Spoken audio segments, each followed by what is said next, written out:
My entire research career has been devoted to developing computer technology based largely but not exclusively on collective intelligence to enable greater collective intelligence. And I'm going to talk in particular about the subset of collective intelligence, which I call deliberation, which is essentially people getting together to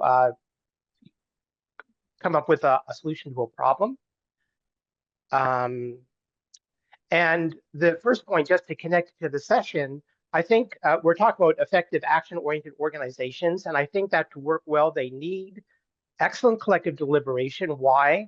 Collective intelligence can help them develop better plans by harnessing things like the ability to cast a wide net, idea synergy, many eyes, wisdom of the crowd, in better including large number of stakeholders means the plans have greater legitimacy.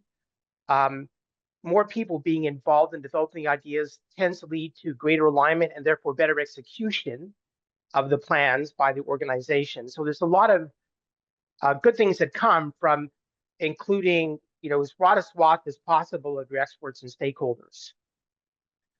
So the second point I want to make is even though conversation is like the time-honored approach to collective deliberation, I would argue it's a terrible way to deliberate. And I'm talking mainly about, sort of unstructured free conversation. So if we take a design thinking perspective on what deliberation should be, first we define the requirements, what we're trying to achieve, then we ideate possible solutions, we critique them, strong and, whether strong and weak, then we filter to pick the best ones, then decide. So if that's the model, then there's some criteria that that you'd want to achieve to have a good deliberation. The problem statement should be clear, the ideation should be creative, the assessment thorough, the filtering lead to Pareto optimal outcomes, the decision be fair. Also, you want the process to be inclusive, efficient, and clearly documented. So we can call those the, what we're trying to achieve, or a good approximation of it. So how good is, let's say, face-to-face conversation at this? Often not, not a clear problem statement. Often there's lost voices, there's some synergy. The assessment is haphazard. Whether it's Pareto optimal or fair is really just kind of up in the air, honestly. People want to engage in groups, but there's a lot of self-censoring that occurs. The efficiency is terrible, especially if you have one at a time, discussions. Clearly document, not so much. So I think there's a lot of room for improvement. And that's really how I've spent my career, trying to come up with technologies which do better than unstructured conversation.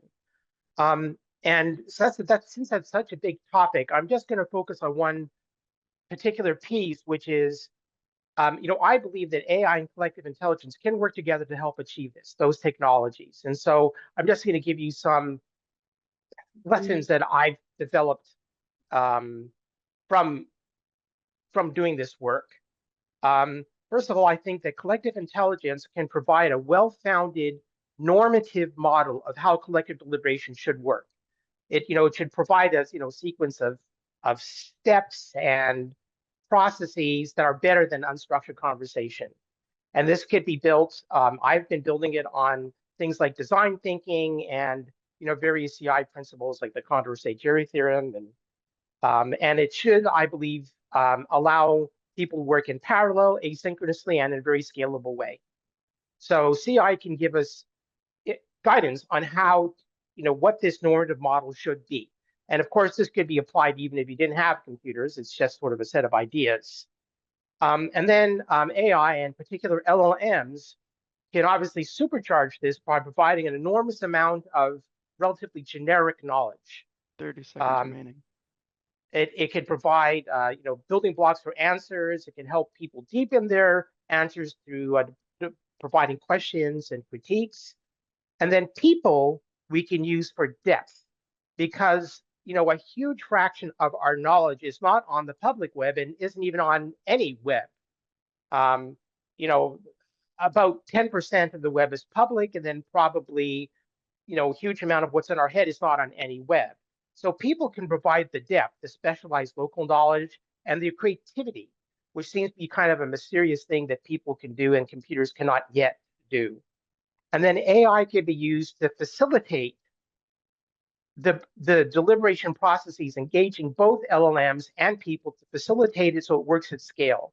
And to sort of summarize super fast, one is that AI can help organize the content coming from all of this large crowd so that nothing is lost.